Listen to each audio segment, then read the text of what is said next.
Supreme court, Islamabad और Lahore high court के जजेस को धमकियां में खतूत लिखने वाला एक ही शख्स है।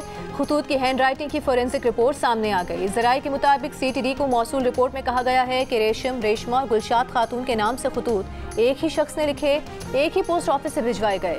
खतूत में डाला गया आर्सेनिक भी एक ही शख्स ने खरीदा था।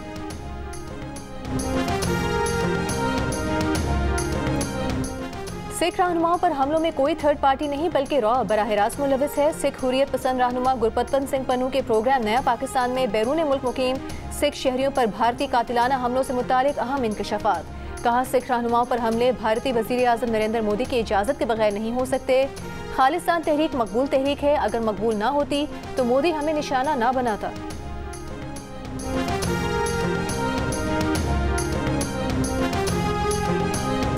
तबाहाल इमारत का मलबा, जली कटी लाशें, कुछ लाशें मदफून, कुछ जमीन से बाहर। फजा में उड़ता लाशों का ताफुन, सांस लेना मुहाल। ये है गजा का नौहा जो सुनाया है आलमी इदारा सेहत ने, जिसे गजा पर इसराइली हमले शुरू होने के 6 माह बाद पहली बार शिफा अस्पताल तक रसाई मिली। आलमी इदारा सेहत ने खुद तस्लीम किया कि ये अस्पताल तो रहा नहीं, अब एक मुर्दा खाना बन गया है। ऐसा मुर्दा खाना जहाँ लाशें दफनाने की जगह नहीं, लाशें खुले आसमान तले पड़ी हैं अपने दफनाने वालों की मुंतजर। गजा पर मुसलसल इसराइली बमबारी को आज आधा साल हो गया।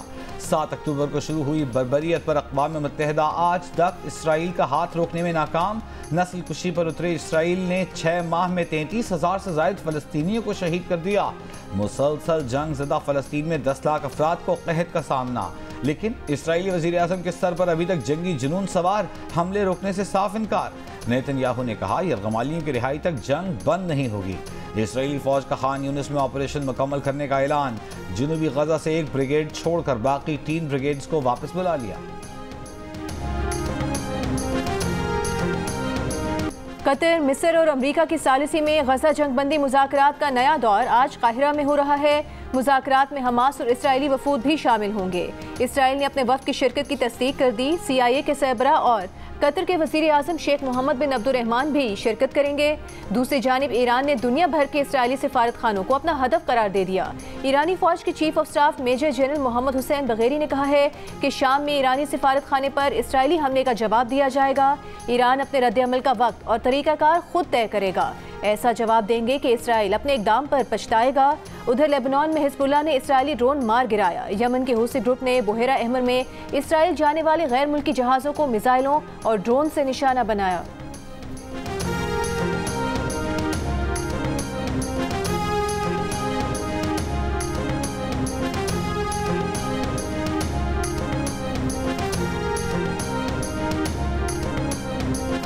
चीनी इंजीनियर्स की गाड़ी न बुलेट प्रूफ थी न बॉम्ब प्रूफ। तहकीकात करने वालों ने पता लगा लिया। वज़ीर आज़म शहबाज शरीफ पहले ही सिक्योरिटी लैब्स पर 5 आला अफसरों के खिलाफ कार्रवाई का हुक्म दे चुके हैं। विफाक को भेजी गई बशाम हमले की दूसरी तहकीकाती रिपोर्ट के मुताबिक हमले का शिकार बस दूसरी बस से 15 फुट के फासले पर थी। खुदकुश धमाके का शिकार होने के बाद बस 300 फुट नीचे गहराई में जा गिरी। रिपोर्ट के मुताबिक चीनी काफिले में शामिल तमाम बसों में कैमरे नस्ब थे। मुशीर इत्तलात खैबर पख्तूनख्वा बैरिस्टर सैफ ने कलअदम तंजीमों से बातचीत की हिमायत कर दी। जियो न्यूज़ से गुफ्तगू में कहा कि जंग का खात्मा बातचीत से ही होता है। माजी में कलअदम तंजीमों से बातचीत वफाकी हुकूमत और फौज की तरफ से थी। शहबाज शरीफ और PDM की हुकूमत ने बातचीत का सिलसिला खत्म किया। कराची पुलिस डकैती और राहजनी की वारदातों पर काबू पाने में नाकाम। शहर में रवां साल डकैती मुज़ाहिमत पर 50 से जायद और सिर्फ रमज़ान में 10 से जायद शहरी जान से हाथ धो चुके। मुत्तहिदा कौमी मूवमेंट सिंध हुकूमत पर फट पड़ी। अपना IG, अपना वजीर दाखिला आ गया लेकिन अमन नहीं आया। फैसल सब्जवारी ने कहा कि स्ट्रीट क्रिमिनल्स के खिलाफ कुछ नहीं किया जा रहा। अरबों रुपए के मोबाइल फोन्स छीने जाते हैं। क्या कोई सोच सकता है छीने गए मोबाइल फोन्स की मार्केट पुलिस की सरपरस्ती के बगैर चल सकती है? कराची की साथ सिंध भर में रेंजर्स को इख्तियारात देने का मुतालबा। ख्वाजा इजहारुल हसन ने कहा, सिंध हुकूमत ने वफाक को ब्लैकमेल करके अपनी मर्जी का IG लगाया और अब ऐसा लगता है कि कच्चे के डाकुओं में खुशी की लहर दौड़ गई। कराची से कश्मोर पर कच्चे और पक्के के डाकुओं को लाइसेंस टू किल मिल गया। कराची में रेंजर्स का इख्तियार है तो बाकी सूबे में क्यों नहीं? सिंध भर में रेंजर्स को तैनात किया जाए।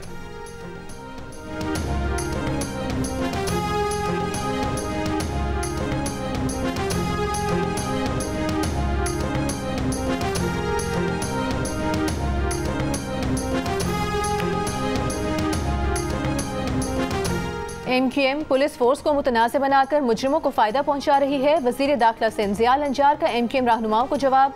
कहा MQM हुकूमत में हो तो सब अच्छा होता है, जब MQM इक़्तिदार से बाहर हो तो सब बुरा क्यों नजर आता है। दुनिया जानती है कि मगरमच्छ के आंसू कौन बहाता है। सूबाई वजीर शर्जील मेमन ने कहा कि MQM का बयानिया पुलिस के जवानों का मोराल डाउन करने की कोशिश है। सियासी रहनुमाओं को कानून की हुक्मरानी को कमजोर करने से गुरेज करना चाहिए। फोर्सेस को मुतनाज़ बनाने से अमन सबूताज करने वालों को फायदा हुआ है।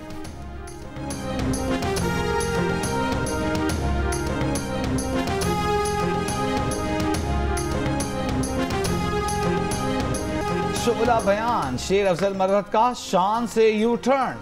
पार्टी इख्तिलाफात पर बात करने से तौबा कर ली। कल ही शेर अफजल ने भरी प्रेस कॉन्फ्रेंस में चेयरमैन PTI बैरिस्टर गौहर को उस वक्त शर्मिंदा किया जब मिस्टर गौहर पार्टी में इख्तिलाफात की खबरों की तरदीद कर रहे थे।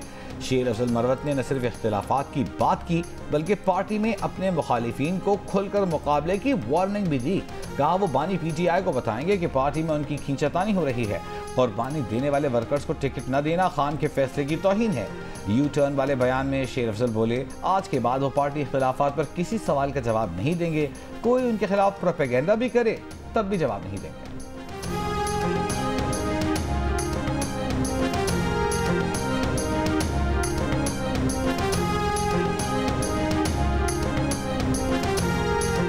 तहरीक इंसाफ के रहनुमा वलीद इकबाल ने कहा है कि बानी PTI के मुताबिक जिनको पार्टी छोड़ने पर मजबूर किया गया उनकी वापसी पर गौर किया जा सकता है, उन लोगों को नहीं जो प्रेस कॉन्फ्रेंस के बाद दूसरी पार्टी में गए। अली जैदी इस्तेहकाम पाकिस्तान पार्टी में चले गए थे, वो इस कैटेगरी में नहीं आते। गुज़िश्ता रोज अली जैदी ने कहा था कि बानी PTI की इजाजत के बगैर एस्टेब्लिशमेंट के किसी ओहदेदार से मुलाकात नहीं की। PTI के अंदर कुछ मफाद परस्त साजिशियों ने झूठा बयानिया बनाया। वो आज भी PTI में इन मफाद परस्त साजिशियों को देख रहे हैं।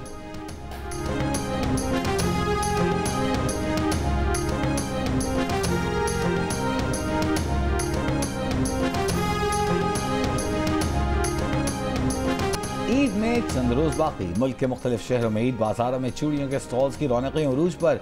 ब्यूटी पार्लर्स में रश। खवातीन ने जल्द संवारने के लिए ब्यूटी सलून्स का रुख किया। ईद पर दूसरों से जुदा और ज्यादा खूबसूरत नजर आने की कोशिशें। जगमग शीशों और नाजुक कढ़ाई से मुज़य्यन ईद पर सिंधी टोपी की धूम। ईद जोड़े की रौनक बढ़ाने के लिए सिंधी टोपी की मांग में इजाफा। 1000 से 10,000 तक की कीमत पर दस्तयाब। दुकानदारों का कहना है कि लोग बैरून मुल्क अजीजों को ईदी में भी सिंधी टोपी भेजते हैं।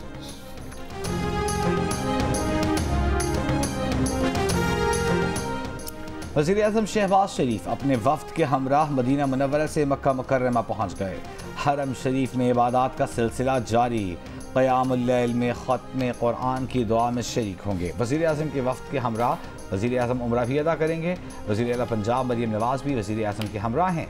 वज़ीर आज़म शहबाज शरीफ सऊदी वली अहद शहजादा मोहम्मद बिन सलमान से भी मुलाकात करेंगे। पेशावर में स्ट्रीट क्राइम्स में खतरनाक हद तक इजाफा। रोजाना मुतादिद अफराद को गन पॉइंट पर लूटा जाने लगा। फूलों के शहर में गाड़ियों की चोरी, मोबाइल फोन स्नैचिंग, डकैती और राजनी की वारदातें आम होने लगी। अबाबिल फोर्स भी क्रिमिनल्स को पकड़ने में नाकाम। पुलिस का कहना है कि राजनों के खिलाफ कार्रवाइयां जारी हैं। गुज़िश्ता 6 माह के दौरान 153 मुल्जिमान को गिरफ्तार किया गया और 6 मारे गए।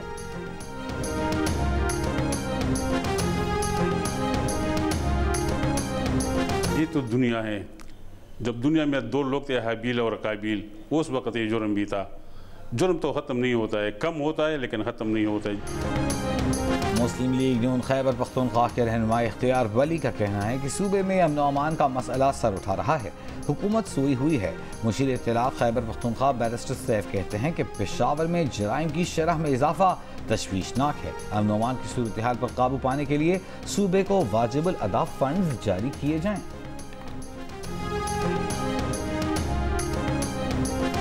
खबरदार होशियार, ईद करीब आते ही कराची में चोरी की वारदातों में इजाफा। मंजूर कॉलोनी में गाड़ियों से बैटरी निकालने वाला गिरोह सरगर्म। गुज़िश्ता शब मोटरसाइकिल सवार 2 अफराद ने मुतादिद गाड़ियों के बोनट खोले लेकिन जंगले लगे होने के बायस बैटरियां निकालने में नाकाम रहे। CCTV में मुल्जिमान काबिल शनाख्त। कराची के इलाके शाह लतीफ टाउन में बिरयानी की दुकान में लूटमार करते डकैत अवाम के हत्थे चढ़ गए। तशद्दुद का निशाना बनाया। पुलिस के पहुंचने पर हवाले कर दिया। पुलिस के मुताबिक फरार होते वक्त मुल्जिमान की फायरिंग से अपना साथी जख्मी हुआ। गिरफ्तार मुल्जिमान से असलहा और छीना गया सामान बरामद। सोहराब गोड बस टर्मिनल पर शहरी से डकैतों की लूटमार, वीडियो मंजरेआम पर आ गई।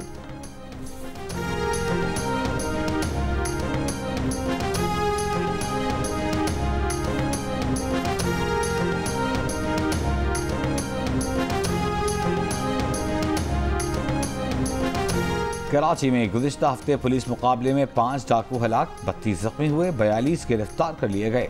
पुलिस के मुताबिक जकेतों से 43 अक़साम का असलहा बरामद हुआ। मुलजमान से छीनी और चोरी की गई 60 मोटरसाइकिलें, 4 गाड़ियाँ भी बरामद हुईं। शहर भर में छापों के दौरान मजमूई तौर पर 977 मुलजिम गिरफ्तार हुए।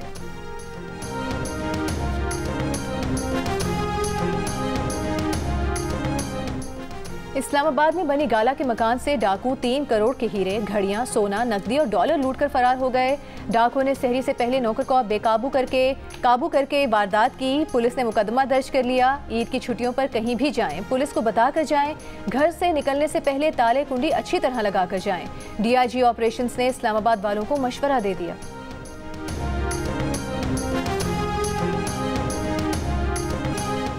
सदर मुमलिकत आसिफ अली जरदारी का तुर्क सदर रजब तैयब एर्दोगान से राबता। सदर मुमलिकत का मुख्तलिफ शोबों में ताल्लुकात मजीद मजबूत बनाने की ज़रूरत पर जोर।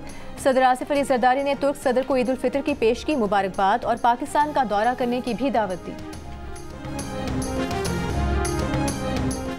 और लाहौर के शादरा टाउन में डाकुओं ने बाप के सामने जवान बेटी को कत्ल कर दिया। गुज़िश्ता रोज़ डकैती मुज़ाहमत के दौरान कत्ल होने वाली लड़की से मुतालिक दिल चीर देने वाले हक़ाइक़ सामने आ गए।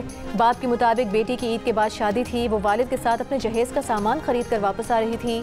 संगदिल मुल्ज़िमान लड़की के कत्ल से कुछ देर पहले ही एक नौजवान को भी कत्ल कर चुके थे।